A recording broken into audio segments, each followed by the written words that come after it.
मेरे सामने अभी एक फेसबुक का पोस्ट गुजरा था जिसमें लोग आपस में ये डिस्कस कर रहे थे कि एनिमे के अंदर स्ट्रॉन्गेस्ट कैरेक्टर्स कौन से हैं। अब कोई बंदा ड्रैगन बॉल से गोकू को लेके आ रहा है, वजीटा को लेके आ रहा है, मार्जिन बू को लेके आ रहा है, कोई बंदा वन पीस से लूफी को ला रहा है, जोरो को ला रहा है, तो कोई बंदा साइटामा को लेके आ रहा है वन पंच मैन से।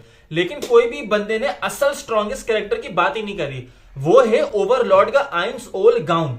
अब अगर तो आपको नहीं पता तो आप जरा मेरी बात सुनो। ओवरलॉर्ड एक इसेगाई टाइप का एनिमे है जिसके अंदर बेसिकली मेन कैरेक्टर एक गेम के अंदर फंस जाता है। वो एक गेम होता है, वो बंद होने वाला होता है डेवलपर्स की तरफ से। तो हमारा जो मेन कैरेक्टर है वो फाइनली डिसाइड करता है कि चलो गेम के अंदर जाके देख लेते हैं आखिरी बार कैसा सब कुछ है। लेकिन जब वो गेम का सर्वर शटडाउन होता है तो पता चलता है कि भाई गेम तो अभी भी चल रहा है।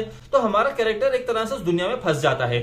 अब हमारे कैरेक्टर का नाम होता है आइंस ओल गाउन। वो होता है एक तरह का लीडर, उसके सबऑर्डिनेट्स होते हैं, उसका पूरा पैलेस होता है। वो सारी कहानी बहुत ही इंटरेस्टिंग एनिमे है। अगर आप देखना चाहते हो, उसके अंदर पूरी स्टोरी बिल्डिंग होती है। आई थिंक अभी 4 सीजन्स रिलीज हो चुके हैं और उसकी एक मूवी भी आ चुकी है। तो प्रॉपर उसकी कैरेक्टर डेवलपमेंट दिखाई जाती है। लेकिन पॉइंट ये है कि मुझे अभी तक उतना स्ट्रॉन्गेस्ट बंदा एनिमे के अंदर कोई नहीं दिखा। एक होता है ओवर पावर्ड, एक होता है महा ओवर पावर्ड, जिसको कोई तस्वर भी नहीं कर सकता कि ये चीज भी एग्जिस्ट कर सकती है। अब सुनना, गोकू है, माना कि गोकू बहुत ओवर पावर्ड है, लेकिन गोकू पिटता भी तो है ना। उसकी जब वो जीरेन के साथ फाइट होती है तब जीरेन गोकू को पीटता भी है। वो बाद में अल्ट्रा इंस्टिंक्ट और वो सब होता है, लेकिन पिटता है वो। ये ओवरलॉर्ड में आइंस ओल गाउन नहीं पिटता क्योंकि इसको पीटने वाला कोई होता ही नहीं है। ये इतना पावरफुल है कि अगर आपको छोटा सा स्पॉइलर तो मैं क्या दूं, लेकिन आप समझ जाओगे कि अगर आप ये एनिमे देखना स्टार्ट करो तो एक वॉर हो रही होती है। उस वॉर के अंदर आइंस ओल गाउन की आर्मी होती है और एक दूसरी जगह पे पूरे कंट्री की आर्मी होती है। मतलब ये बंदा पूरे कंट्री के आर्मी से लड़ रहा होता है। अब कंट्री की आर्मी में लाखों लोग हैं, ठीक है। ये बंदा अपनी एक स्पेल के जरिए 75,000 लोगों को फौरन मार देता है। मतलब ये भी नहीं कि कोई स्ट्रगल हो, नहीं, स्पेल डाली खत्म, सब मर गए। और वो जो 75,000 मरे, बाद में उनकी सोल्स को जमा करके एक मॉन्स्टर बनाता है और वो मॉन्स्टर बाकी लोगों को भी उड़ा देता है।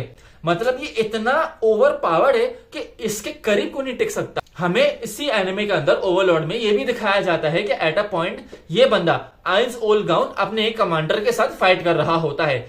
अब उसके अंदर शुरू में स्ट्रगल कर रहा होता है तो आपके जहन में आएगा कि चलो ठीक है, ये इतना भी ताकतवर नहीं है, ये पिटता भी है। लेकिन टर्न्स आउट कि वो तो उसकी स्ट्रेटेजी का पार्ट था। मतलब वो जानबूझ के पिट रहा था।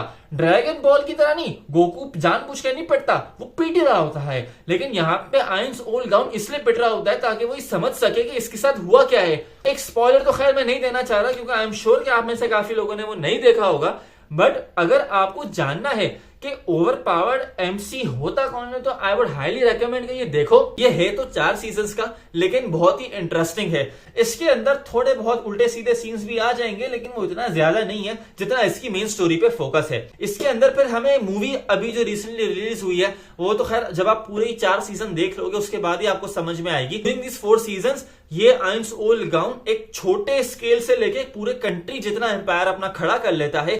अपने इसके सबऑर्डिनेट्स होते हैं, कमांडर होते हैं, मिनिस्टर्स होते हैं। ये पैसे कैसे जमा करता है, ट्रेडिंग क्या करता है, इसकी जो अटेंडेंट है वो कैसे इसको आगे लेकर बढ़ती है, पूरा का पूरा इस एनिमे के अंदर एक्सप्लेन किया हुआ है। तो एक्सप्लेनेशन के पॉइंट ऑफ व्यू से अच्छा है। उसके साथ ही साथ इसकी एनिमेशन भी बहुत अच्छी है क्योंकि इसके अंदर हमारा जो आइंस ओल गाउन है ये, और इसके इंटायर वर्ल्ड के अंदर लोगों के पास होती है स्पेल्स, और वो उस स्पेल को इस्तेमाल करके दूसरे को हरा रहे होते हैं, अपने आप को और ज्यादा स्ट्रॉन्ग कर रहे होते हैं। अब इस बंदे के पास सबसे ज्यादा हाई लेवल स्पेल्स होती हैं। मतलब वो स्पेल जो कोई सोच भी नहीं सकता, वो ऐसे यूज कर रहा होता है जैसे कोई बड़ी बात ही नहीं है।